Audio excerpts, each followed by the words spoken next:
दोस्तों, आज मैं आप लोगों के लिए एक नया इंग्लिश पैसेज लेकर आया हूँ, जिसे हम लोग हिंदी में ट्रांसलेट करेंगे और एक-एक वर्ड मीनिंग का हिंदी अर्थ देखेंगे और कौन सा वाक्य किस टेंस में है, उसका क्या पहचान है, उसे कैसे पहचानेंगे, किस रूल से बनाएंगे, ये सब बताऊँगा दोस्तों। तो दोस्तों, यदि आप इंग्लिश सीखना चाहते हैं, ग्रामर सीखना चाहते हैं, तो बिल्कुल मेरे इस YouTube channel English grammar and translation से ज़रूर जुड़ जाइए। तो चलिए दोस्तों, स्टार्ट करते हैं हम लोग।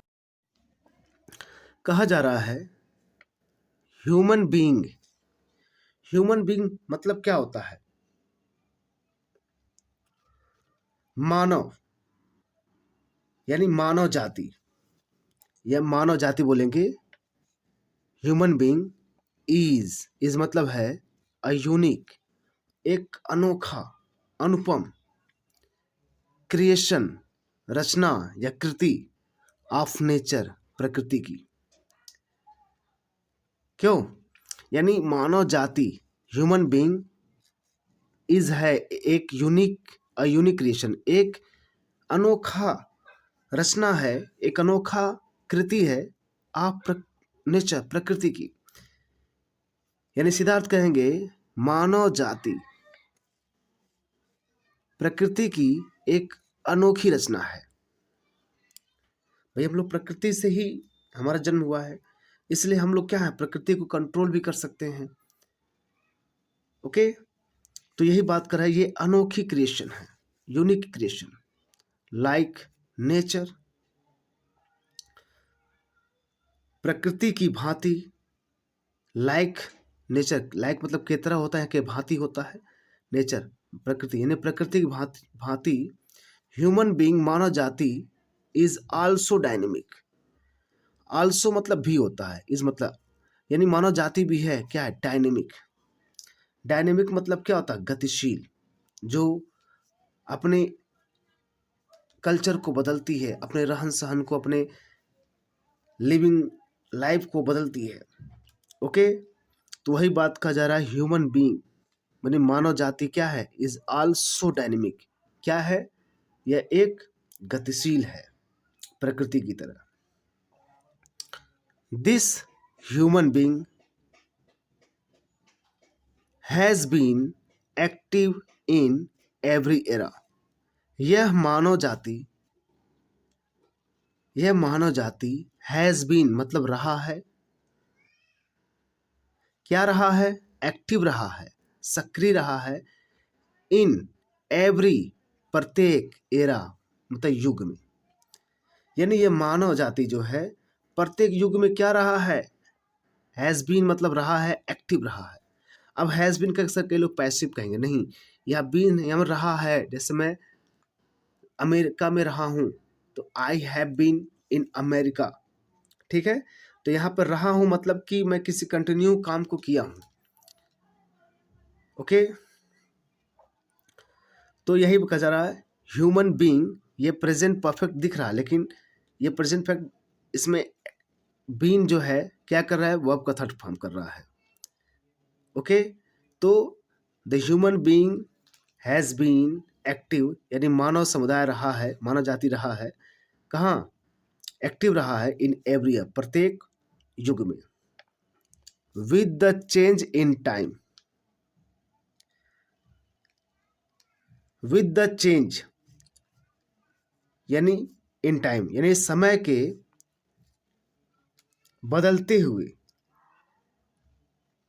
यानी समय के बदलते हुए, यानी समय के बदलने के साथ साथ he brings flexibility. He brings flexibility, वह लाता है। ब्रिंग मतलब लाना, प्रेजेंट डिफिनिट में है, क्योंकि वर्ब के साथ आई एस लगा है ना। वर्ब के फर्स्ट फॉर्म के साथ एस लग जाए, या ई एस लग जाए, या आई एस लग जाता है, तो प्रेजेंट डिफिनिट में आता है। यानी वो ता है, ती है, ते, इसका पहचान होता है। तो ही मतलब वह लाता है, फ्लेक्सिबिलिटी लाता है। फ्लेक्सिबिलिटी मतलब क्या होता है, एक लचलता बोलते हैं, या फिर लोच लाना। इन हिज थिंकिंग, अपने विचारों में। यानी समय with the change in time, यानी समय के अनुसार, यानी समय के आवश्यकता अनुसार, यानी वह बदलते हुए समय के आवश्यकता अनुसार ही ब्रिंग्स, वो लाता है, यह फ्लेक्सिबिलिटी लाता है, बदलाव लाता है, लोचकता लाता है इन हिज थिंकिंग, अपने सोच में, अपने सोच में वह लोचकता लाता है। एंड और ही मूव्स ऑन, और वो क्या करता है, मूव्स ऑन, और वो आगे बढ़ता है। मूव मतलब आगे बढ़ना, मूव्स ऑन आगे बढ़ जाना। तो वर्ब के फर्स्ट फॉर्म में एस लगाना, क्योंकि ये भी प्रेजेंट में है, ठीक है। तो मूव्स ऑन मतलब होगा आगे बढ़ना, तो वह क्रम से क्या करता है, आगे बढ़ जाता है। भाई जैसी जैसी हम लोग की कल्चर रही है, वैसे हम लोगों ने अपने आप को ढाला। ज़्यादा गर्मी है तो हल्के वस्त्र बनाए, खाने भी तरीका बदला, ठंड आई तो अलग तरीका बदला पहनने का, खाने का पीने का, ठंड आई तो अलग तरीका बदला। ऐसे हर युग में हम लोग का जिस तरह कल्चर, जिस तरह से प्रोडक्शन था, उस तरह से हमने बदला। तो इसलिए क्या फ्लेक्सिबिलिटी है हमारे अंदर, अपने आप को एटमॉस्फियर के अकॉर्डिंग क्या करने की, ढाल लेने की। क्यों? तो वही बात कहा जा रहा है यहाँ पर। नेक्स्ट देखिए, excelling on the path of life. Excelling मतलब अग्रसर होना, on the path of life, path मतलब होता है पथ, यानी जीवन के पथ पर, यानी जीवन के पथ पर अग्रसर होना, हैज बीन रहा है, द कोर मतलब उद्देश्य, कोर एम्बिशन उद्देश्य रहा है, ऑफ एवरी इंडिविजुअल, यानी सभी मानव मात्र का, सभी मानव, एवरी इंडिविजुअल में से होता है व्यक्तिगत, यानी मानव मात्र भी कर सकते हैं, ठीक है। यानी ये क्या रहा है भाई, जीवन पथ पर अग्रसर होना सभी मानव मात्र का कोर एम्बिशन रहा है, मतलब उद्देश्य रहा है। एवरी इंडिविजुअल यानी प्रत्येक व्यक्ति का, प्रत्येक मानव का अग्रसर रहना, कहाँ, on the path of life, जीवन के पथ पर। Okay, it is generally seen, it is generally seen, तो क्या बोलेंगे, इट इज जनरली, यह प्रायः सीन देखा जाता है। देखिए इसके बाद वर्ब का थर्ड फॉर्म लगा है, यानी ये पैसिव में है, क्या होगा, पैसिव में है, तो यानी देखा जाता है, इसका अर्थ क्या होगा, देखा जाता है।